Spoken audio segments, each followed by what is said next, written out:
تو پچھلی بار ہم نے بات چھوڑی تھی جہاں ہیرمن نے وہ 3 پتوں والی وہ راز والی کہانی سنی تھی نا، کاؤنٹس کے بارے میں۔ جی بالکل، وہ سنسنی خیز کہانی۔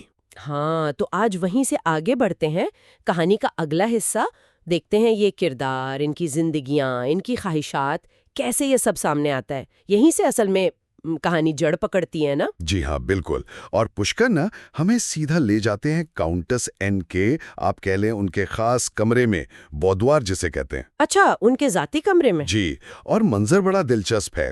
کاؤنٹس ہیں، شیشے کے سامنے بیٹھی ہیں اور ارد گرد 3 نوکرانیاں ہیں۔ اوہو۔ ہاں، ایک کے ہاتھ میں وہ سرخی کا ڈبہ ہے، دوسری کے پاس پنے ہیں، اور تیسری نے ایک اونچی سی ٹوپی پکڑی ہوئی ہے جس پہ وہ شوخ رنگ کے ربن لگے ہوتے تھے۔ یعنی وہ مطلب اپنے زمانے کے فیشن میں ہی اٹکی ہوئی ہیں اب تک، وہ پرانی بات، وہ کشش، وہ اب بھی ہے۔ دیکھیں، کہانی تو یہی بتاتی ہے کہ حسن وہ تو سمجھے کب کا چلا گیا، اچھا۔ مگر عادتیں، خاص طور پر جوانی کی، وہ ویسی کی ویسی ہیں۔ مطلب وہ 1770 والی دہائی کا فیشن آج بھی اسی کو پکڑے ہوئے، کمال ہے۔ اور تیار ہونے میں آج بھی اتنا ہی وقت لگاتی ہیں جتنا آپ سوچیں 60 سال پہلے لگاتی ہوں گی۔ اوہ۔ تو یہ صرف عادت نہیں ہے، یہ ظاہر کرتا ہے کہ وہ جی کہاں رہی ہیں، حال میں نہیں، اپنے ماضی میں۔ اور وہیں اسی کمرے میں ایک اور کردار بھی تو ہے نا، لیزاویتا ایوانونا۔ یہ کون ہے؟ ان کا کیا کام ہے وہاں؟ جی، لیزاویتا، وہ کاؤنٹس کی سمجھ لیں زیر کفالت ایک نوجوان رشتہ دار ہیں، وارڈ جیسے کہتے ہیں۔ اچھا، وارڈ؟ ہاں، تو وہ وہیں کھڑکی کے پاس بیٹھی ہیں، اپنا کچھ کڑھائی کا کام کر رہی ہیں۔ ماحول تو بڑا شان و شوکت والا ہے، مگر تھوڑا بے جان سا بھی، اور وہ اس کا حصہ ہیں لیکن جیسے پس منظر میں ہوں۔ شروع میں ایسا ہی لگتا ہے۔ جی بالکل، شروع میں۔ اچھا، تو یہ منظر ذرا ٹھہرا ہوا سا ہے، پھر اس میں کوئی تبدیلی آتی ہے؟ جی، ٹومسکی آتے ہیں۔ تو مس کیے، یہ وہی ہے نا جنہوں نے وہ کہانی سنائی تھی؟ جی جی بالکل، وہی نوجوان افسر۔ وہ کاؤنٹس سے ملنے آتے ہیں، انہیں ایک گرینڈ مما کہتے ہیں، اور وہ آتے ہیں ایک خاص مقصد سے۔ کیا مقصد؟ وہ پوچھتے ہیں کہ جمعہ کو جو بال ہے، ناچ گانے کی محفل، اس میں کیا وہ اپنے ایک دوست کو لا سکتے ہیں؟ ناروموف نام ہے اس کا، مطلب تعارف کرانا چاہتے۔ او اچھا، تو کاؤنٹس کیا کہتی ہیں اس پر؟ کیا رد عمل ہوتا ہے ان کا؟ بڑا آپ کہیں لاپرواہ سا، کہتی ہیں ہاں ہاں لے آؤ اسے، سیدھا بال میں ہی، وہیں مل لیں گے سب سے۔ اچھا، بس؟ جی، جیسے کوئی بڑی بات ہی نہیں، اور فوراً موضوع بدل لیتی ہیں۔ پچھلی رات کی کسی پارٹی کا ذکر، کسی یلٹسکایا کی خوبصورتی کی باتیں۔ لیکن یہ بات پھر کہیں اور نکل جاتی ہے نا، کچھ ماضی کی یادیں؟ جی، یہ بڑا دلچسپ حصہ ہے۔ کاؤنٹس خود ہی ذکر چھیڑ دیتی ہیں اسی یلٹسکایا کی نانی کا، شہزادی داریا پیٹرونا۔ پوچھتی ہیں وہ تو اب کافی بوڑھی ہو گئی ہوں گی نا؟ اوہ۔ تو ٹامس کی شاید تھوڑا بے دھیانی میں کہہ دیتا ہے، ارے انہیں تو مرے ہوئے 7 سال ہو گئے ہیں۔ 7 سال؟ اوہ، یہ تو کاؤنٹس کے لیے تو بہت بڑا دھچکا ہوگا نا، اپنی جاننے والے کی موت کی خبر۔ یہی تو بات ہے، یہاں پشکن کردار کی نفسیات دکھاتے ہیں۔ لیزاویتا فوراً ٹومسکی کو اشارہ کرتی ہے آنکھوں سے کہ بھئی ایسی باتیں نہیں بتاتے کاؤنٹس کو، جیسے انہیں وقت سے بچا کر رکھا ہوا ہو۔ اچھا، مگر کاؤنٹس؟ ان پر کوئی اثر نہیں، حیران کن طور پر پرسکون، بس کہتی ہیں مر گئی، اچھا مجھے تو پتہ ہی نہیں چلا۔ اور فوراً بات بدل دیتی ہیں، اپنا کوئی پرانا قصہ، جب وہ اور شہزادی جوان تھیں، ملکہ کے دربار میں میڈ آف آنر تھیں، وہ قصہ جو وہ شاید 1000 بار سنا چکی ہوں گی۔ یہ تو واقعی کمال کی لاتعلقی ہے، جیسے حال ان کے لیے ہے ہی نہیں۔ اچھا، ٹومسکی کے جانے سے پہلے کوئی اور بات ہوئی؟ ہاں، جاتے جاتے کاؤنٹس اسے کہتی ہیں کہ بھئی میرے لیے کوئی نیا ناول لانا۔ اچھا، ناول؟ جی، مگر ایک شرط بھی لگاتی ہیں، بڑی عجیب سی۔ کہتی ہیں دیکھو کوئی ایسا لانا جس میں ہیرو اپنے ماں باپ کو نہ مارتا ہو، اور ہاں ڈوبی ہوئی لاشیں نہ ہوں اس میں، مجھے بڑا ڈر لگتا ہے ڈوبی ہوئی لاشوں سے۔ ہیں؟ یہ کیا بات ہوئی؟ اور ساتھ میں یہ بھی کہتی ہیں حیرانی سے کہ اچھا آج کل روس میں بھی ناول لکھے جانے لگے ہیں۔ یہ تو اس زمانے کے لٹریچر پر تبصرہ ہو گیا ایک طرح سے۔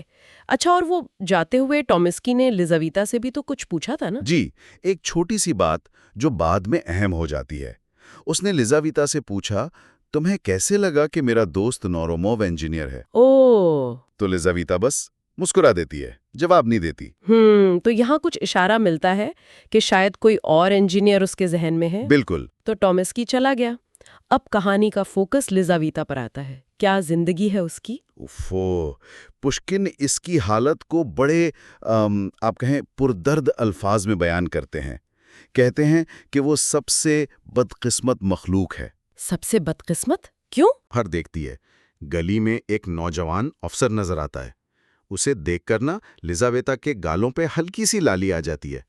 وہ فوراً نظریں ہٹا کر کام میں لگ جاتی ہے. یہ وہی افسر لگتا ہے جس کا شک تھا؟ جی لگتا تو وہی ہے، لیکن کہانی پہلے ہمیں دکھاتی ہے کہ اس کی روز کی زندگی میں کیا تلخیاں ہیں. اچھا، کیسی تلخیاں؟ کاؤنٹس واپس آتی ہیں، کہتی ہیں گاڑی تیار کرواؤ، پھر کہتی ہیں کتاب پڑھ کر سناؤ. 2 منٹ بعد کہتی ہیں بور ہو گئی، لے جاؤ یہ کتاب. ارے باپ رے! گاڑی تیار ہو جاتی ہے تو لیزاویتا پہ چیخنا شروع، تم ابھی تک تیار کیوں نہیں ہوئی؟ اور جب وہ بیچاری تیار ہو کر آتی ہے تب کیا؟ پہلے تو کاؤنٹس اس کے کپڑوں میں نقص نکالتی ہیں، پھر اچانک کہتی ہیں نہیں بھائی، باہر تو ہوا ہے، میں نہیں جا رہی، بس پروگرام کینسل. خدایا، یہ تو ذہنی اذیت ہے. وہ خود کیا سوچتی ہوگی یہ سب؟ اس کے اپنے خیالات. کہانی کہتی ہے بس ایک جملے میں ہے، یہی میری زندگی ہے. اف! اور پھر وہ دانتے کا کال کہ دوسروں کی روٹی کتنی تلخ ہوتی ہے اور دوسروں کے گھر کی سیڑھیاں چڑھنا کتنا تھکا دیتا ہے. یہ بالکل اس کی حالت پر فٹ بیٹھتا ہے. ہاں، سمجھ آ رہا ہے. ایک امیر، بوڑھی، ضدی اور خود غرض خاتون کے رحم و کرم پر ہونا. جی، اور کاؤنٹس کہانی کہتی ہے شاید دل کی بری نہیں، مگر بس عمر، پیسہ، لاڈ پیار، ان سب نے انہیں بڑا من موجی، کنجوس اور بس اپنی ذات میں مگن بنا دیا ہے. جیسے اکثر بوڑھے لوگ ہوتے ہیں نا جو بس ماضی میں جیتے ہیں. حال سے کوئی تعلق نہیں. بالکل. وہ محفلوں میں جاتی ہیں مگر وہاں بس ایک کونے میں ایک بدشکل مگر ضروری زیور کی طرح بیٹھی رہتی ہیں. یہ کیا مطلب؟ مطلب لوگ آتے ہیں، ادب سے جھکتے ہیں، سلام کرتے ہیں اور پھر بس بھول جاتے ہیں کہ وہ وہاں ہیں. کوئی توجہ نہیں. اور گھر کے جو ملازم وغیرہ ہیں ان کا کیا حال ہے؟ وہ بھی بس اسی رنگ میں رنگے ہیں.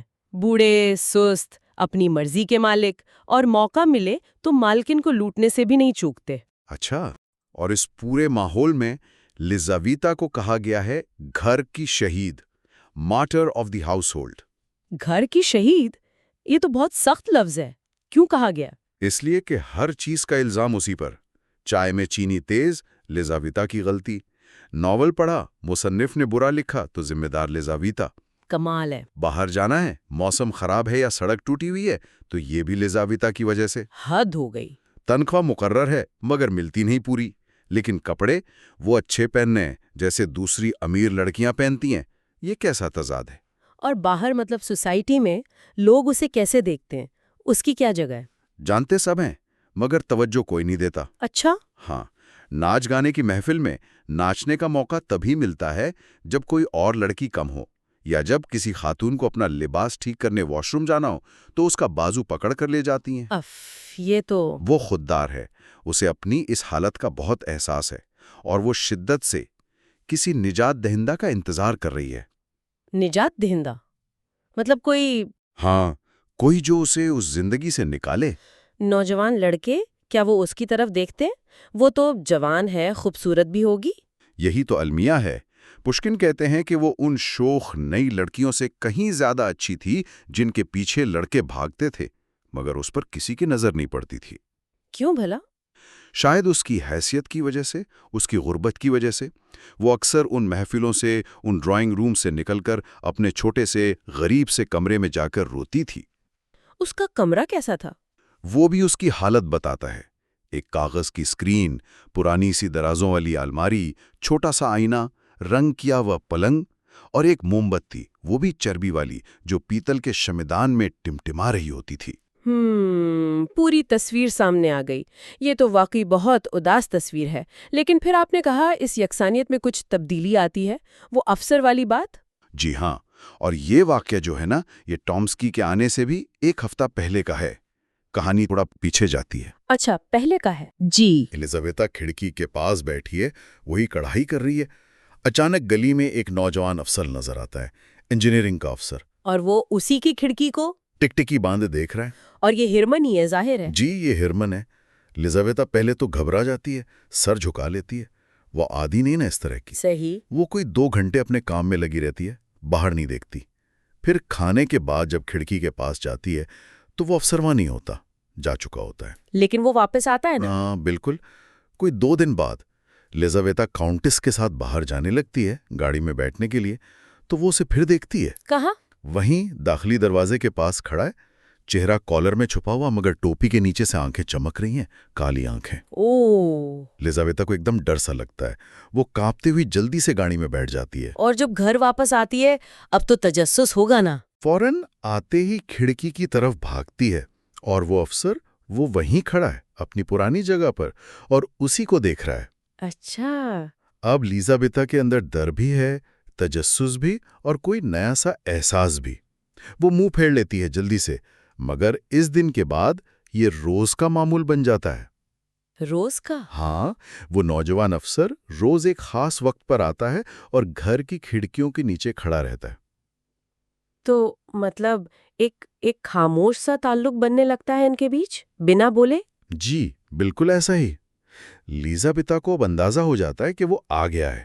وہ کام کرتے ہوئے سر اٹھاتی ہے اور ہر دن وہ اسے تھوڑا زیادہ دیر تک دیکھتی ہے. اور وہ نوجوان افسر بھی جیسے اس بات سے خوش ہوتا ہے. لیزاویتا دیکھتی ہے کہ جب ان کی نظریں ملتی ہیں نا تو اس کے زرد چہرے پر لالی سی دوڑ جاتی ہے. اچھا. اور ایک ہفتہ گزرتے گزرتے لیزاویتا اسے دیکھ کر مسکرا بھی دیتی ہے. اوہو. تو یہ سب چل رہا تھا اور اسی دوران پھر وہ ٹامسکی والی بات ہوتی ہے جب وہ اپنے دوست کو لانے کا پوچھتا ہے. بالکل. اب سمجھ میں آتا ہے کہ جب ٹامسکی نے پوچھا نا کہ دوست کو لاؤں تو لیزاویتا کا دل کیوں دھڑکا تھا. ہاں، اسے لگا ہوگا شاید یہی آفیسر ہے. جی. مگر جب ٹامسکی نے کہا کہ نہیں وہ تو گھوڑ سوار ہے، انجینئر نہیں، تو لیزاویتا کو افسوس ہوا کہ اس نے وہ سوال کیوں پوچھ لیا. کیا وہ انجینئر ہے؟ کہ کہیں اس کا راز کھل نہ جائے. ہاں، ٹامسکی جیسے باتونی آدمی کے سامنے. اچھا، اب ذرا ہرمن کی طرف آتے ہیں. یہ کردار کیسا ہے؟ مطلب اس کی اپنی کیا کہانی ہے؟ ہرمن کا پس منظر بھی دلچسپ ہے. وہ ایک جرمن نژاد روسی کا بیٹا ہے.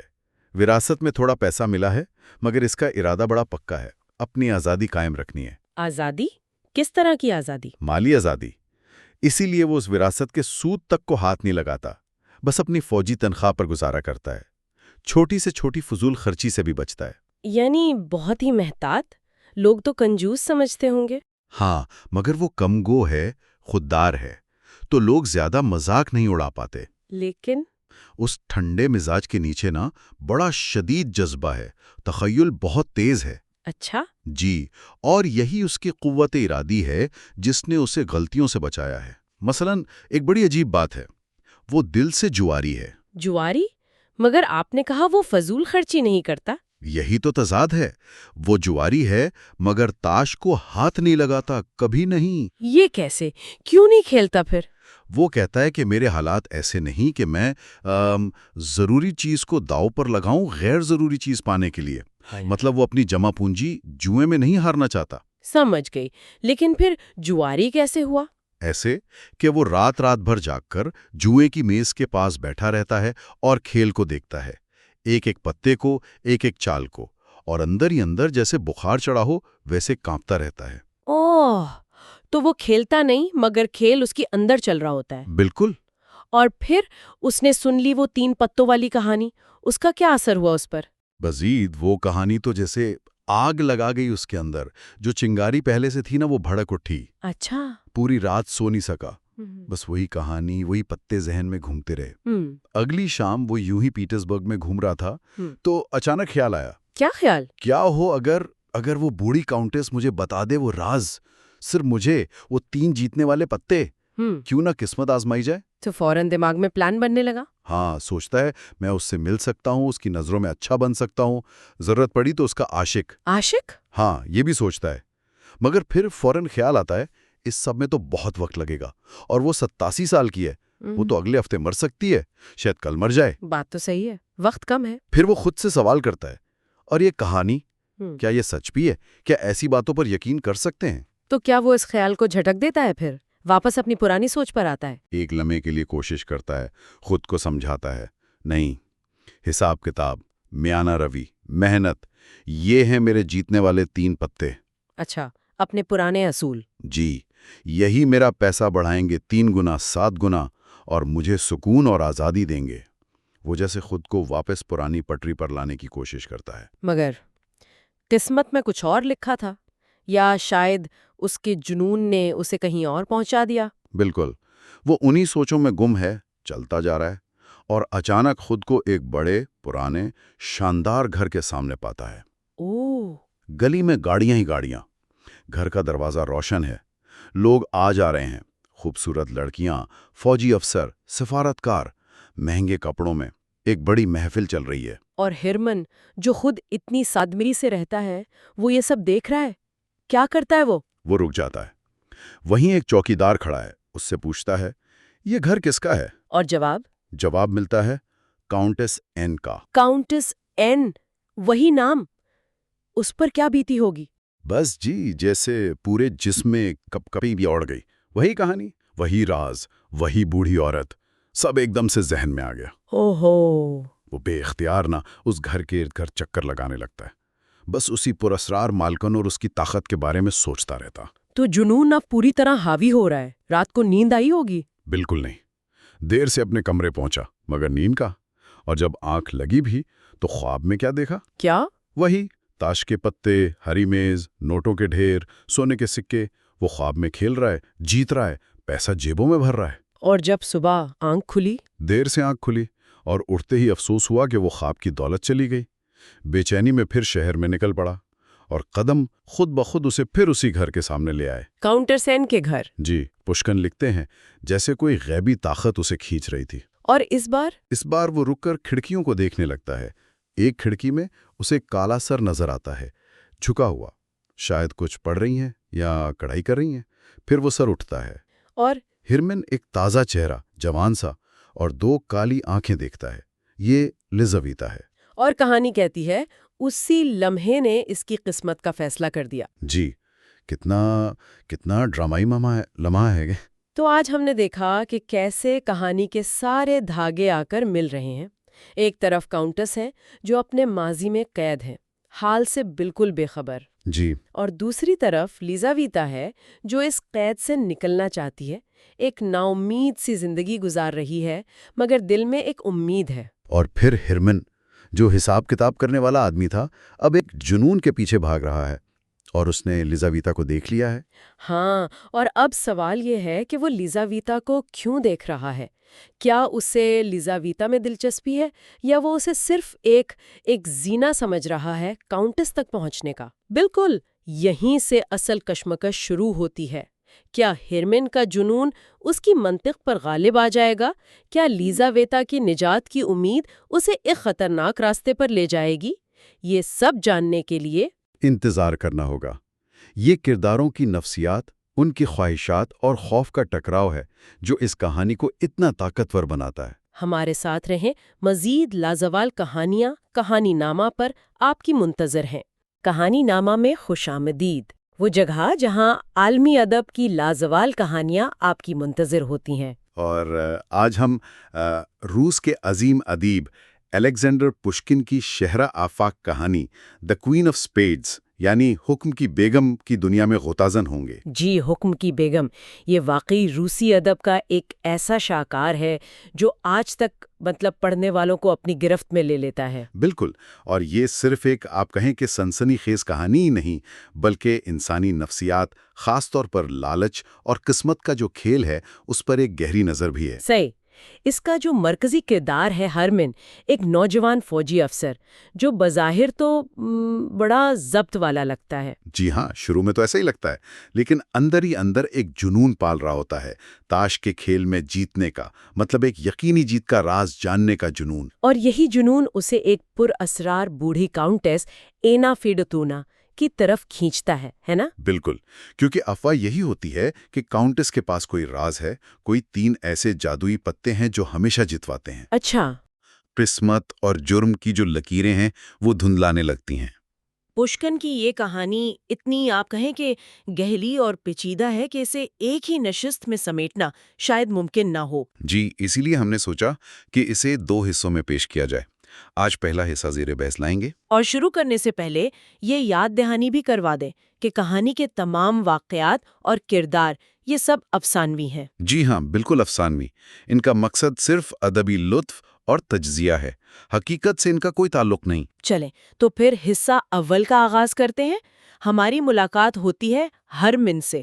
فوج میں انجینئر ہے، جرمن نژاد بتایا گیا ہے۔ اور اپنی کفایت شعری اور نظم و ضبط کے لیے جانا جاتا ہے۔ لیکن سب سے عجیب بات جو آپ نے پہلے بھی کہی وہ یہ کہ وہ خود کبھی جوا نہیں کھیلتا۔ ہاں، یہ بات بڑی اہم ہے۔ وہ گھنٹوں مطلب رات بھر دوسروں کو کھیلتے دیکھ سکتا ہے، محفلوں میں بیٹھا رہے گا، صبح 5 بجے تک بھی بیٹھا رہے گا، لیکن خود ایک پتا تک نہیں اٹھائے گا۔ اور جب پوچھا جاتا ہے تو کہتا ہے کھیل مجھے بہت دلچسپ لگتا ہے۔ لیکن میں غیر ضروری چیز حاصل کرنے کی امید میں ضروری چیز کو قربان کرنے کی پوزیشن میں نہیں ہوں۔ بظاہر تو بڑی یوں سمجھیں عقل مندی کی بات لگتی ہے۔ لگتی تو ہے، لیکن کیا یہ واقعی عقل مندی ہے یا یہ کسی گہری دبی ہوئی خواہش پر پردہ ڈالنے کی کوشش تو نہیں؟ پشکن شروع سے ہی ہمیں ہرمن کی کردار کی پیچیدگی دکھا رہے ہیں۔ بالکل، وہ ایک تماشائی ہے، لیکن ایک بہت غور سے دیکھنے والا تماشائی۔ کھیل کے ہر اتار چڑھاؤ پر اس کی نظر ہے۔ شاید وہ کسی موقع کا منتظر ہے۔ ہو سکتا ہے، اور وہ موقع ایک شام آ ہی جاتا ہے۔ وہ اپنے دوستوں کے ساتھ ہے۔ ناروموف نامی ایک افسر کے گھر تاش کی محفل ختم ہو چکی ہے، کھانا چل رہا ہے۔ جی، رات بیت چکی ہے، صبح کے تقریباً 5 بج رہے ہیں، اور باتوں باتوں میں ایک ذکر آ جاتا ہے ٹوماسکی کی دادی کاؤنٹس اینا فیڈوٹوانا کا۔ ٹومسکی جو خود کاؤنٹس کا پوتا ہے، وہ اپنی دادی کے بارے میں ایک حیران کن قصہ سناتا ہے۔ وہی قصہ، ان 3 پراسرار پتوں کا جو کبھی سینٹ جرمن نامی ایک آپ کہیں پراسرار شخص نے انہیں سکھائے تھے، اور جن کی بدولت انہوں نے جوئے میں ہاری ہوئی بہت بڑی رقم واپس جیت لی تھی۔ اور یہ سنتے ہی ہرمین کی دنیا جیسے بدل جاتی ہے۔ بالکل، وہ شخص جو جوئے کو غیر ضروری سمجھتا تھا، اب اس راز کو، اس نامعلوم چیز کو حاصل کرنے کے لیے کسی بھی حد تک جانے کو تیار نظر آتا ہے۔ اس کا تجسس فوراً لالچ میں بدلتا ہے اور پھر ایک خطرناک جنون میں۔ جی، یہ کہانی کا وہ اہم موڑ ہے، وہ ٹرننگ پوائنٹ، جہاں ہرمین کا کردار ایک تاریک سمت اختیار کرنا شروع کر دیتا ہے۔ چلیں ذرا اس محفل کی تفصیل میں چلتے ہیں جہاں یہ سب کچھ شروع ہوا۔ منظر ہے ناروموف کے گھر کا، سردیوں کی لمبی رات ہے، بس ختم ہونے کو ہے۔ تاش کا کھیل ختم ہو چکا ہے، کچھ لوگ جیتے ہیں، خوشگپیاں کر رہے ہیں، کچھ ہارے ہوئے ہیں، وہ ذرا خاموش ہیں، شیمپین پی جا رہی ہے۔ میزبان نوروموف ایک مہمان ہے سورن جو ہمیشہ ہارتے ہیں۔ ان سے پوچھتے ہیں کہ بھائی آج کیسا رہا؟ سورن تو بس اپنی بدقسمتی کا رونا روتے ہیں کہ میں اتنا پرسکون رہتا ہوں، اتنا سوچ سمجھ کر کھیلتا ہوں، میرنڈو کھیلتا ہوں، پھر بھی ہمیشہ ہار جاتا ہوں۔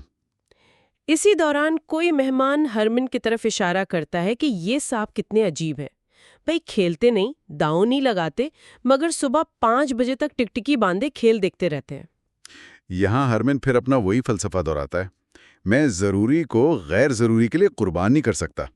اور ٹامسکی جو شاید ہرمن کی طبیعت کو کچھ سمجھتا ہے، وہ کہتا ہے ہرمن جرمن ہے بھائی، کفایت شعر ہے، بس اتنی سی بات ہے۔ لیکن فوراً ہی وہ بات کرو اپنی دادی کاؤنٹس اینا فیڈوٹونا کی طرف موڑ دیتا ہے، کہتا ہے میں اپنی دادی کو سمجھ نہیں پاتا۔ اچھا، یہ بات تو محفل میں تجسس پیدا کرتی ہے۔ بھائی ایک 80 سال کی بوڑھی خاتون میں ایسی کیا خاص بات ہو سکتی ہے جو پوتے کی سمجھ میں نہ آئے؟ ٹوماسکی کہتا ہے عجیب بات یہ نہیں کہ وہ اب جوا نہیں کھیلتی، بلکہ ان کا ماضی اور ان سے جڑی وہ 3 پتوں والی کہانی۔ ہاں، تو یہاں سے وہ قصہ شروع ہوتا ہے۔ جی، اور پھر ٹوماسکی وہ مشہور قصہ سنانا شروع کرتا ہے۔ کہتا ہے کوئی 60 سال پہلے پیرس میں اس کی دادی جوان تھی، بے حد حسین، ماسکو کی وینس کہلاتی تھی۔ واہ، ماسکو کی وینس! جی، معاشرے میں پیرس کے ہائی سوسائٹی میں تہلکہ مچا رکھا تھا، لوگ ان کی ایک جھلک دیکھنے کو ترستے تھے، مشہور ڈیوک ریشیلیو بھی ان پر فدا تھے۔ یہ پس منظر کتنا دلچسپ بنا دیتا ہے کہانی کو۔ یہ صرف ایک سنکی بوڑھی عورت کی کہانی نہیں بلکہ ایک ایسی شخصیت کی ہے جس نے کبھی اپنی خوبصورتی اور شاید اپنی مرضی سے دنیا پر ایک طرح سے راج کیا ہے۔ بالکل، تو ٹوماسکی بتاتا ہے کہ ان دنوں خواتین میں فارو نام کا تاش کا کھیل بہت مقبول تھا۔ ایک بار دربار میں کھیلتے ہوئے دادی ڈیوک آف اورلینز سے ایک بہت بڑی رقم ہار گئیں، اور وہ بھی صرف زبانی وعدے پر۔ ہو، اور جب گھر آ کر انہوں نے اپنے شوہر یعنی ٹوماسکی کے دادا کو بتایا ہوگا اور رقم ادا کرنے کا حکم دیا تو بھائی گھر میں ایک طوفان کھڑا ہو گیا۔ یقیناً۔ دادا جو عام طور پر دادی سے ٹامسکی کے بقول آگ کی طرح ڈرتے تھے، اتنی بڑی رقم کا سن کر وہ بھی غصے میں آ گئے۔ حساب کتاب نکال لائے کہ بھائی 6 مہینے میں پہلے ہی ½ ملین خرچ ہو چکا ہے۔ اچھا خاصا خرچہ تھا۔ اور یہ کہ پیرس میں ہماری کوئی ماسکو یا سراتوف جیسی جاگیریں نہیں ہیں کہ بیچ کر قرض اتار دیں۔ انہوں نے صاف انکار کر دیا۔ یہ انکار تو دادی کے لیے ناقابل برداشت ہوگا، خاص طور پر اس زمانے اور طبقے میں۔ جوئے کا قرض اور وہ بھی کسی ڈیوک کا، عزت کا سوال بن جاتا ہوگا۔ یقیناً دادی نے غصے میں آ کر شوہر کو تھپڑ مارا اور الگ کمرے میں سونے چلی گئیں۔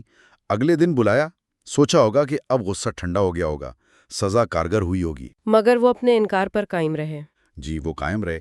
دادی نے پہلی بار، ٹامسکی کہتا ہے، ان سے بحث کی، وضاحتیں دیں کہ بھئی قرضوں میں فرق ہوتا ہے۔ ایک شہزادے کا قرض ہے، کسی درزی کا نہیں۔ مگر سب بے سود۔ دادا باغی ہو چکے تھے۔ یہاں پشکن صرف جوئے کی کہانی نہیں سنا رہا، بلکہ اس وقت کے معاشرتی رویوں، شادی کے اندر جو طاقت کی کشمکش ہوتی ہے، انا کا ٹکراؤ، ان سب کو بھی بڑی خوبصورتی سے پیش کر رہا ہے۔ بالکل۔ تو اب دادی سخت مشکل میں تھیں۔ تب انہیں اپنے ایک دوست کا خیال آیا، کاؤنٹ سینٹ جرمین۔ یہ سینٹ جرمین، یہ بھی تو ایک بڑا پراسرار کردار لگتا ہے۔ بہت پراسرار۔ ان کے بارے میں عجیب و غریب کہانیاں مشہور تھیں۔ کوئی انہیں آوارہ یہودی کہتا، کوئی کہتا تھا ان کے پاس آب حیات ہے، پتھر فلاسفر۔ کچھ لوگ انہیں چارلٹن یعنی دھوکے باز سمجھتے تھے۔ کاسانووا نے تو اپنی یادداشتوں میں انہیں جاسوس تک لکھا ہے۔ ایسے کردار کہانی میں ایک کیا کہتے ہیں مافوق الفطرت یا کم از کم غیر معمولی سا عنصر ڈال دیتے ہیں۔ کیا یہ واقعی جادو تھا یا صرف افواہیں اور لوگوں کا وہم؟ پشکن یہ سوال کھلا چھوڑ دیتا ہے نا۔ جی بالکل۔ تو دادی نے سینٹ جرمین کو فوراً بلوایا۔ وہ پہنچے تو دادی کو سخت پریشان پایا۔ دادی نے شوہر کی بربریت اور سنگ دلی کا رونا رویا اور مدد کی درخواست کی۔ تو سینٹ جرمین نے کیا کہا؟ پیسے دینے کی پیشکش کی؟ ہاں، انہوں نے کہا کہ وہ رقم ادھار دے سکتے ہیں، لیکن وہ جانتے ہیں کہ دادی جب تک یہ قرض واپس نہیں کریں گی، بے چین رہیں گی، تو وہ انہیں نئی پریشانی نہیں دینا چاہتے۔ پھر کہا، ایک اور راستہ ہے، آپ رقم واپس جیت سکتی ہیں۔ لیکن دادی کے پاس تو کھیلنے کے لیے پیسے ہی نہیں تھے۔ یہی بات دادی نے کہی، میرے پیارے کاؤنٹ، میں آپ کو بتا رہی ہوں کہ ہمارے پاس بالکل پیسہ نہیں ہے۔ تب سینٹ جرمین نے کہا، اس کے لیے پیسے کی ضرورت نہیں، براہ کرم میری بات سنیں۔ اور پھر اس نے وہ راز بتا دیا۔ اور پھر اس نے دادی کو وہ راز بتایا، 3 جیتنے والے پتوں کا راز، جس کے لیے ٹامسکی کہتا ہے ہم میں سے کوئی بھی بھاری قیمت ادا کرنے کو تیار ہوگا۔ آخر کار وہ راز سامنے آ ہی گیا۔ کہانی کا محور، اصل نقطہ یہی راز ہے۔ لیکن یہ نہیں بتایا جاتا کہ وہ پتے کون سے تھے یا یہ کام کیسے کرتا تھا۔ نہیں، یہ تفصیل نہیں دی جاتی، اور یہی اس کی پراسراریت کو اور بڑھا دیتا ہے۔ تو دادی نے راز استعمال کیا؟ اسی شام دادی ورسائی گئیں او جو دے لا رین یعنی ملکہ کے کھیل میں۔ ڈیوک آف اورلینز خود بینک ہولڈ کر رہا تھا۔ اچھا۔ دادی میں معمولی بہانہ بنا کر قرض ادا نہ کرنے پر معذرت کی اور پھر ڈیوک کے خلاف ہی جوا کھیلنا شروع کر دیا۔ انہوں نے 3 پتے چنے، ان پر باری باری شرط لگائی اور جیت گئیں۔ اور تینوں بار فوراً سونی کا جیت گئیں۔ انہوں نے اپنی ہاری ہوئی ساری رقم واپس جیت لی۔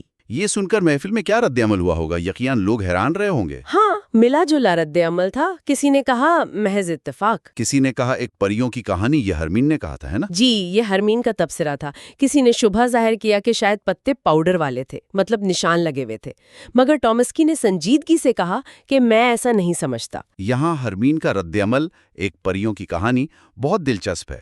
وہ بظاہر اسے رد کر رہا ہے، اسے حقیقت نہیں مان رہا، لیکن ہم جانتے ہیں کہ یہ کہانی اس کے ذہن پر گہرا اثر کر گئی ہے۔ بالکل، وہ شاید خود کو یقین دلانے کی کوشش کر رہا ہے کہ یہ سچ نہیں ہو سکتا۔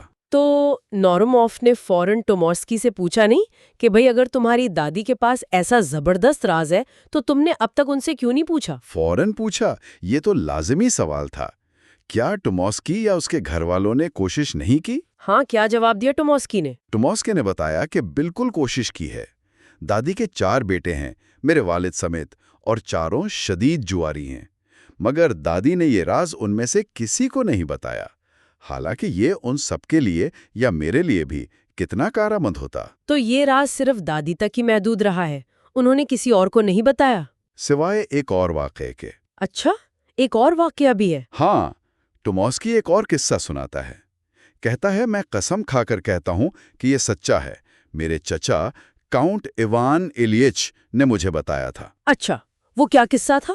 ایک نوجوان تھا چپلٹسکی، جو بعد میں تو لاکھوں لٹا کر غربت میں مرا، لیکن اپنی جوانی میں ایک بار کسی زورچ نامی شخص سے 3 لاکھ روبل ہار گیا۔ بہت مایوس تھا۔ 3 لاکھ بہت بڑی رقم تھی۔ بہت بڑی۔ تو دادی کو، جو عام طور پر نوجوانوں کی ایسی حرکتوں پر بہت سخت گیر تھیں، نہ جانے کیوں اس چپلٹسکی پر رحم آ گیا۔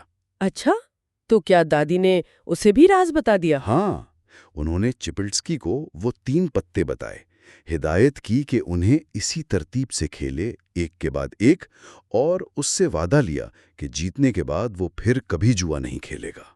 اور چپلٹسکی نے ایسا ہی کیا؟ وہ واپس اپنے فاتح زورچ کے پاس گیا، پہلی پتی پر 50,000 کی شرط لگائی اور سونی کا جیتا۔ واہ! پھر اس نے داؤ دگنا کیا، پارولی کھیلا، وہ بھی جیتا۔ پھر دوبارہ داؤ دگنا کیا، پارولی پیکس، وہ بھی جیتا۔ اور اس طرح نہ صرف اپنی ہاری ہوئی ساری رقم واپس جیتی، بلکہ کچھ منافع بھی کما لیا۔ یہ دوسری کہانی، یہ تو ہرمن کے لیے جلتی پر تیل کا کام کر گئی ہوگی۔ اب یہ صرف ایک بوڑھی عورت کی پرانی کہانی نہیں رہی۔ بالکل، اب یہ ایک ایسا راز لگ رہا ہوگا جو کام کرتا ہے، جو حقیقت میں موجود ہے اور دوسروں نے بھی استعمال کیا ہے۔ اس نے راز کی حقیقت پسندگی کو اور پختہ کر دیا ہوگا۔ تو اس وقت تک صبح کے 5:45 بج چکے تھے۔ جی، صبح ہو رہی تھی، محفل برخاست ہونے لگی، نوجوان اپنے گلاس خالی کر کے جانے لگے، مگر ہرمن وہ وہیں بیٹھا رہا۔ ٹوماسکی کی سنائی ہوئی یہ کہانیاں، خاص طور پر وہ 3 پتوں کا راز، وہ اس کے ذہن پر نقش ہو چکی تھیں۔ بری طرح نقش ہو چکی تھیں۔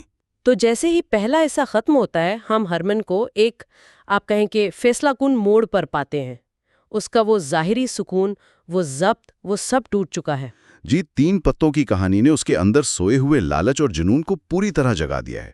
وہ اب صرف تماشا ہی نہیں رہنا چاہتا، وہ اس راز کو حاصل کرنے کے لیے پرعزم ہے۔ پوری طرح پرعزم۔